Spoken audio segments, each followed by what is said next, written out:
என் பேர் கதிரவன். லைன்ஸ் சங்கத்தில் இருக்கேன். சமூக அமைப்புகள், சேவை அமைப்புகளில் நிறைய சேவை செஞ்சிட்டு இருக்கக்கூடிய நான், என் பக்கத்து வீடு இந்த ராஜாராம்ங்கிறவர், இவருடைய மனைவி கரூர் கவர்மெண்ட் ஆஸ்பத்திரியில் தொடர்ந்து சீனியர் நர்ஸாக இருக்கிறாங்க.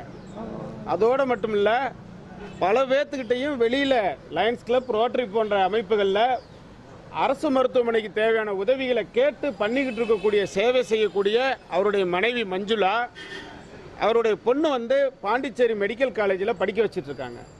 மெடிக்கல் காலேஜில் இந்த வருஷம் பணம் கட்டணுங்கும் போது தன்னுடைய கணவர் 4 வருஷமாக நரம்பு தளர்ச்சினால் பாதிக்கப்பட்டிருக்கிறாரு. அப்படி இருந்தும் குழந்தையாட்டம் பார்த்துட்ருக்காங்க. அவர்னால் வாய் பேச முடியாத தவிர அத்தனை உணர்ச்சியும் இருக்கக்கூடியவர். எது சொன்னாலும் தலையாட்டி புரிஞ்சுக்கக்கூடிய பக்குவத்தில் இருக்கிறவர். பத்திரம் பதிவு பண்ணி அவருடைய பேரில் இருக்கிற அந்த இடத்தை தன்னுடைய மனைவி பேருக்கு மாற்றி இன்னைக்கு விற்று அதை பிள்ளைக்கு படிக்கிறதுக்கு மெடிக்கல் காலேஜுக்கு பணம் கட்டணும்னு சொல்லி கடந்த ஒரு மாதமாக தொடர்ந்து இங்கே கேட்டுக்கிட்டு இருந்திருக்காங்க. இன்னைக்கு பத்திரம் பதிகிறதுக்கு நீங்கள் பத்திரம் ரெடி பண்ணி அவர்கிட்ட போய் வீட்டில் ரேகை வாங்கிட்டு வாங்கன்னு சொல்லி அனுப்பிச்சி விட்டு, ரேகை பத்திரமெல்லாம் வாங்கிட்டு வந்து இங்கே வந்ததுக்கப்புறம் சப் ரெஜிஸ்ட்ரார் அவர்கிட்ட உள்ள ஆஃபீஸுக்கு கூட்டிகிட்டு போய் நான் வீடியோ மூலம்தான் அதை பதிவு பண்ணுவேன்னாரு. அவர்கிட்ட நாங்கள் கேட்டுக்கிட்டது, அவர் பேரை சொல்லி உங்கள் பேர் இதுதானான்னு கேட்டிங்கன்னா உண்டு இல்லைன்னு சொல்லுவார். அவருடைய கூட வந்திருக்கவங்க உங்கள் பொண்டாட்டி தானான்னு கேட்டிங்கன்னா ஆமாம் இல்லைன்னு சொல்லுவார். அதை விட்டுட்டு அவர் கேட்ட கேள்வி உங்களுடைய பேர் என்னன்னு கேட்குறாரு. வாய் பேச முடியாது சுயநினைவோடு இருக்கிறவர்கிட்ட போய் உன் பேர் என்ன, பேரை சொல்லலைன்னா பதிய முடியாது. அடுத்து நீங்கள் யாருக்கு இடத்த விற்க போகிறீங்க, விற்க போகிறவங்களுடைய பேரையும் சொல்லி கேட்குறது ஒரு மனிதாபிமானமற்ற செயல். அவர்கிட்ட உங்கள் மனைவி விற்கணுங்கிறாங்க, விற்கலாமா வேண்டாமா, நீங்கள் அதுக்கு சம்மதிக்கிறீங்களா இல்லையான்னு கேட்டால் அவர் சுயநினைவோடு இருக்கிறவர் எஸ்ஆர் நோ தலையாட்டி சொல்லுவார். அந்த நினைவை விட்டுட்டு ஒரு வாய் பேச முடியாமல் இருக்கக்கூடிய ஒரு நோயாளிகிட்ட போய் வேணும்னே பேரை சொல்லி கேட்டு அவமானப்படுத்துறது. தன்னுடைய குடும்பத்தில் யாருக்காவது இந்த மாதிரி இருந்தால் மனிதாபிமானம் உள்ள எந்த அதிகாரியும் இந்த வேலையை செய்ய மாட்டாங்க. இதை நாங்கள் கேட்டதுக்கு, சார் தயவு செஞ்சு அவர் பேரை சொல்லி இதுதானான்னு கேளுங்க அப்படின்னதுக்கு, அதெல்லாம் உங்கள் இஷ்டத்துக்கு பண்ண முடியாது, உங்களால் முடிஞ்சதை பண்ணிக்கங்க, இவரை முதல்ல வெளியே எடுத்துகிட்டு போங்கன்னு சொல்லி அவமானப்படுத்தி இன்னைக்கு அவங்களுடைய உரிமை, ஒரு குடும்பம் பாதுகாக்கப்படணும், ஒரு உண்மையாலும் பாதிக்கப்பட்டிருக்கக்கூடிய நோயாளிகிட்ட எப்படி கேள்வி கேட்கணுமோ அப்படி கேட்கறத விட்டுட்டு இப்போ அவர்களை அந்த பத்திரப்பதிவு நடத்தியே ஆகணும், அந்த படிப்பு செலவுக்கு பணம் கட்டியே ஆகணுங்கிற சூழ்நிலையில் அவங்க குடும்பத்தோடு இங்கே அவரை படுக்க வச்சுட்டு இருக்காங்க. அவர் பாதிக்கப்பட்டவர், அவருக்கு உயிருக்கு ஏதாவது ஒரு பாதிப்பு வந்தாலும் அதுக்கும் இந்த சப் ரெஜிஸ்ட்ரார் தான் மனசாட்சி, மனிதாபிமானம் இல்லாத இவர் தான் காரணமாக இருப்பார். இது ஒரு மனிதாபிமானத்தோட பொதுமக்களாக இருந்தவங்க சிந்திக்கணுங்கிறனால தான் எல்லாருமே இங்கே கூட இருக்கோம். அதே மாதிரி அவர் சுயநினைவு இல்லைன்னு சொல்கிறார் சப் ரெஜிஸ்ட்ரார். அவர் டாக்டருக்கு படித்த மாதிரி சொல்கிறார். டாக்டர்கிட்ட அரசு மருத்துவமனையில் எந்த டாக்டர், இவருக்கு வைத்தியம் பார்த்த டாக்டர், நரம்பியல் டாக்டர், நான் சர்டிஃபிகேட் தர்றேன் சுயநினைவோடு இருக்கேங்கிறேன் அப்படின்னு சொன்னாலும் அதை நான் ஏற்றுக்க முடியாதுன்னு ஒரு டாக்டருக்கு படித்த மாதிரி ஒரே பிடிவாத குணத்தில் பேசுறது என்ன காரணம்? பணமா இங்கே நடக்கக்கூடிய இந்த பாசமாங்கிறத நீங்கள் தான் முடிவு பண்ணிக்கணும். இவர் எவ்வளோ நாளாக 4 வருஷமாக இருக்கார். நான் பக்கத்து வீடு, தினமும் ஒரு குழந்தைய பார்த்துக்கிற மாதிரி பார்த்துக்கிட்டு அரசு மருத்துவமனையில் வேலை பார்த்துட்டு ஓடியாந்து பார்த்துட்டு இருக்காங்க. இந்த ஒரு குடும்பத்துக்கு, ஒரு பாதிக்கப்பட்ட ஒரு குடும்பத்துக்கு ஒரு நல்ல நியாயம் கிடைக்கணும்னா இங்கே இருக்காரு. இவருக்கு ஏதாவது ஆச்சுனாலும் இந்த சப் ரெஜிஸ்ட்ரார் தான் பொறுப்பு. இவர் உடனே தன்னுடைய சீட்டை விட்டு தன்னை நியாயப்படுத்திக்க நேராக போலீஸை போய் போலீஸ் ஸ்டேஷன்ல இருந்து அதிகாரிகளை கூட்டிகிட்டு வந்திருக்காரு. நாங்கள் அதிகாரிகள்ட்ட என்ன சொல்கிறோம், இந்த மாதிரி ஒரு ஊனமுற்று பேச முடியாமல் இருக்கிறவர்கிட்ட இந்த மாதிரி கேள்வி கேட்டது மனசாட்சி இல்லாத ஒரு தன்மை, அந்த குடும்பத்தை பாதிக்கப்படக்கூடிய அளவுக்கு நோகடிச்சிருக்கக்கூடிய, மனித நேயம் இல்லாமல் இருக்கக்கூடிய அவர் மேலே இப்போ நாங்கள் கம்ப்ளைண்ட் கொடுக்குறோம்.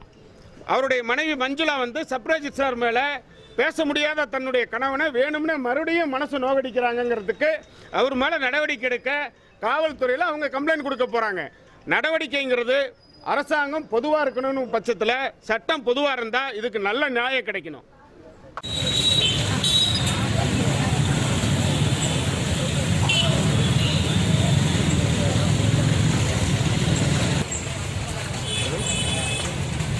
பேர் சொல்கிறா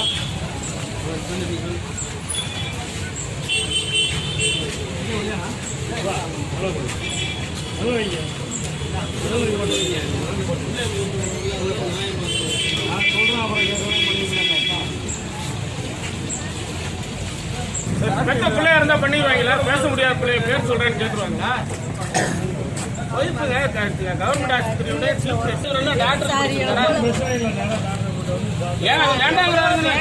நீங்க கேளுங்க.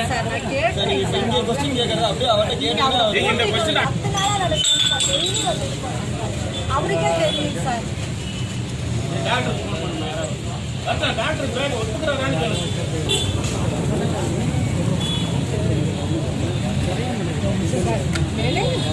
தானே சார் கொடுக்குறாரு.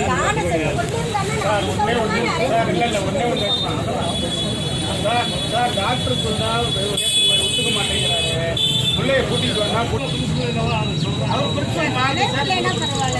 நினைவோட இருக்கிறாரு சார். நினைவில்லைன்னு எப்படி அவர் போய் சொல்றாருன்னு இப்ப நீங்க கேளுங்க. உன் பேர் என்னங்கிற பேர் தானே எல்லா உணர்ச்சியும் இருக்கு. அழுகுறாங்க ஒருத்தர் மனுஷன் அழுகுறவனுக்கு உணர்ச்சி இல்லைன்னு பேச முடியல. மற்றபடி அவருக்கு அழுக கோபம் எல்லாமே இருக்கு. எங்க வீட்டுக்கு ஏத்தாப்புல இருந்தா டெய்லி நாங்க போய் பார்த்து பாருங்கிறாரு. டாக்டர் சர்டிஃபிகேட் கொடுத்தா வாங்கிக்கணும்ல, அதை வாங்க முடியாது. டீனே கொடுக்குறேங்கிறாங்க. அப்படி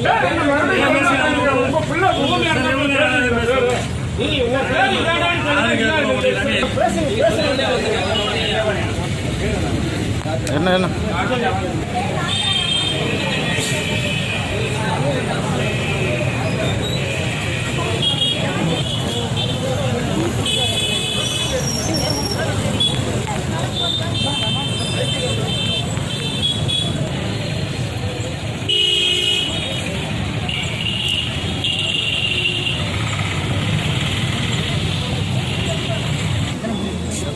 பொண்ணு பாண்டிச்சேரியில் மெடிக்கல் காலேஜில் படிச்சிருக்காங்க. பிடி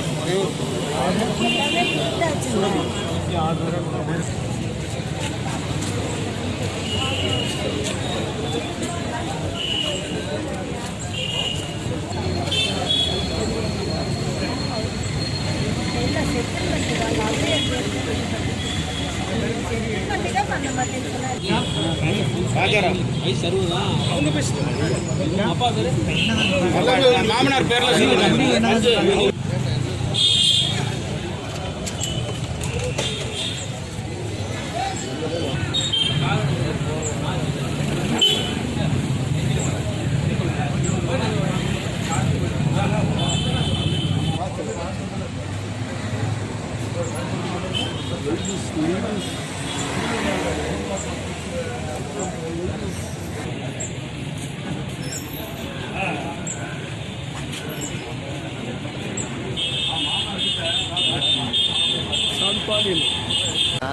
அதனால் உடம்பு சரியில்லாமல் இருக்கார். அவர் பேச முடியாமல் ஸ்ட்ரெச்சரில் வச்சுருக்காங்க.